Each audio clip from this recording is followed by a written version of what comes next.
ಕಷ್ಟದಲ್ಲಿರುವ ಮನುಷ್ಯನಿಗೆ ಸಹಕರಿಸುವುದು ಮಾನವ ಧರ್ಮ.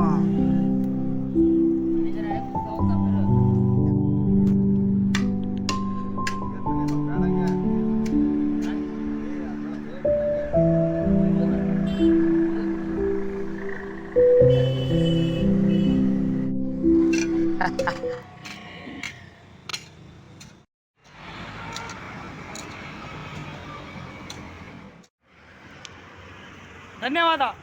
तुम्हारा नाम? तालिम खान. अलीम खान. है गोपीनाथ. ಧನ್ಯವಾದ. ನಮಸ್ತೆ ಗೆಳೆಯರೇ, ನಾನು ಈ ವಿಡಿಯೋದಲ್ಲಿ ತಮಗೆಲ್ಲ ಏನು ಸಂದೇಶ ಕೊಡ್ತಾ ಇದ್ದೀನಿ ಅಂತಂದರೆ,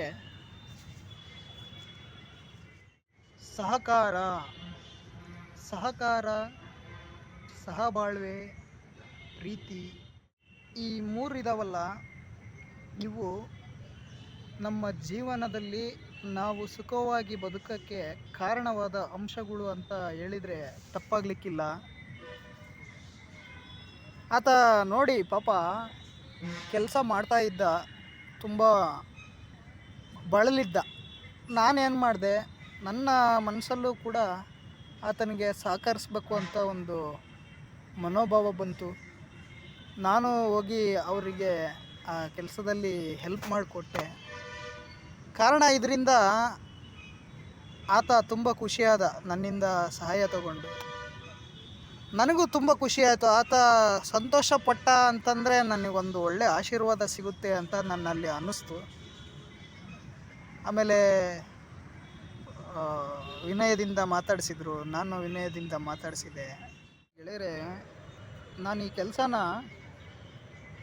ಕೇವಲ ತೋರಿಕೆಗಾಗಿ ನಾನು ಮಾಡೋದಿಲ್ಲ. ನನ್ನ ನಿಜ ಜೀವನದಲ್ಲಿ ಒಬ್ಬರಿಗೆ ಸಹಕರಿಸಬೇಕು ಅಂತಂದರೆ ಅದು ಒಳ್ಳೆ ಕೆಲಸ ಆಗಿತ್ತು, ಧರ್ಮ ವಿರೋಧವಲ್ಲದ ಕೆಲಸ ಆಗಿತ್ತು ಅಂದರೆ ಅದನ್ನು ಯಾರು ತಡೆಯೋಕ್ಕೆ ಬಂದರೂ ಕೂಡ ನಾನು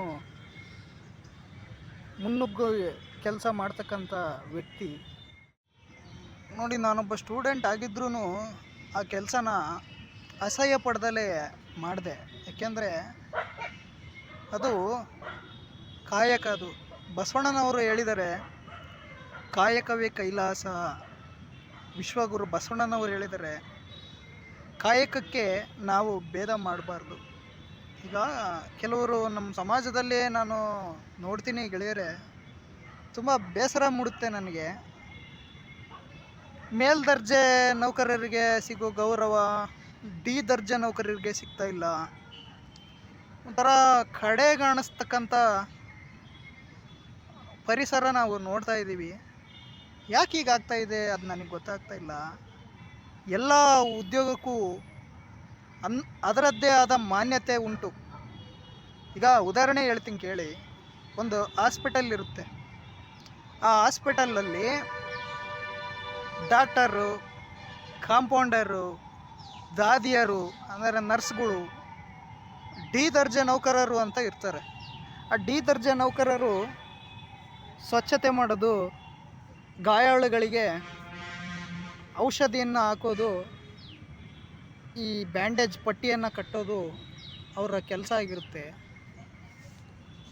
ಅವರು ಇಲ್ಲ ಅಂತಂದರೆ ಡಾಕ್ಟ್ರುಗಳಿಗೆ, ನರ್ಸ್ಗಳಿಗೆ ಎಲ್ಲರಿಗೂ ಸಮಸ್ಯೆ ಆಗುತ್ತೆ. ಡಾಕ್ಟ್ರು ಇಲ್ಲ ಅಂತಂದರೆ ಈ ಕೆಳ ದರ್ಜೆ ನೌಕರರಿಗೆಲ್ಲರಿಗೂ ಸಮಸ್ಯೆನೇ ಆಗುತ್ತೆ. ಆದರೆ ನಾವು ಭೇದ ಭಾವ ಮಾಡಬಾರ್ದು ಗೆಳೆಯರೇ. ಉದ್ಯೋಗಗಳಿಗೆ ಗೌರವ ಕೊಡಬೇಕು ಉದ್ಯೋಗಗಳಿಗೆ. ಯಾಕೆಂದರೆ ಒಂದು ಉದಾಹರಣೆ, ನನ್ನ ಅಂಗೈ ಇದೆ. ಈ ಅಂಗೈಯಲ್ಲಿ ಯಾವುದೇ ಒಂದು ಬೆರಳು ಇಲ್ಲ ಅಂತಂದರೂ ಅದು ಪೂರ್ಣ ಅಂಗೈ ಆಗೋದಿಲ್ಲ. ಅದನ್ನು ನಾವು ತಿಳ್ಕೊಬೇಕು ಗೆಳೆಯರೇ. ಮೇಲಾಗಿ ಕಾಣೋದು, ಕೀಳಾಗಿ ಕಾಣೋದು ದಯಮಾಡಿ ಮಾಡಬೇಡ್ರಿ. ಎಲ್ಲರೂ ಅಂತಲ್ಲ, ಕೆಲವೊಬ್ಬೊಬ್ಬರು ಮಾಡ್ತಾರೆ. ಅವನು ಜವಾನ, ಅವನದೇನು ಅಂತ ಕಡೆಗಣಿಸ್ಬಾರ್ದು ಯಾವಾಗಲೂ. ಅವ್ರವ್ರಿಗೆ ಒಂದೊಂದು ಮಾನ್ಯತೆ ಇರುತ್ತೆ. ಆಮೇಲೆ ಕೆಲಸವನ್ನಾಗಲಿ ಶ್ರದ್ಧೆಯಿಂದ ಮಾಡಿ, ಅಸಹ್ಯ ಪಟ್ಕೊಂಡು ಮಾಡಬೇಡಿ ಗೆಳೆಯರೇ. ಅಸಹ್ಯವಿಲ್ಲದ ಜೀವನ ಆನಂದದ ಸೋಪಾನ. ಯಾರು ಜೀವನನ ಅಸಹ್ಯ ಪಡ್ಕೊಂಡಲ್ಲೇ ಮಾಡ್ತಾರೆ, ಅವ್ರ ಜೀವನ ತುಂಬ ಆನಂದಮಯವಾಗಿರುತ್ತೆ. ಅವರು ಸುಖ ದುಃಖಗಳನ್ನು ಸಮನಾಗಿ ಕಾಣ್ತಾರೆ.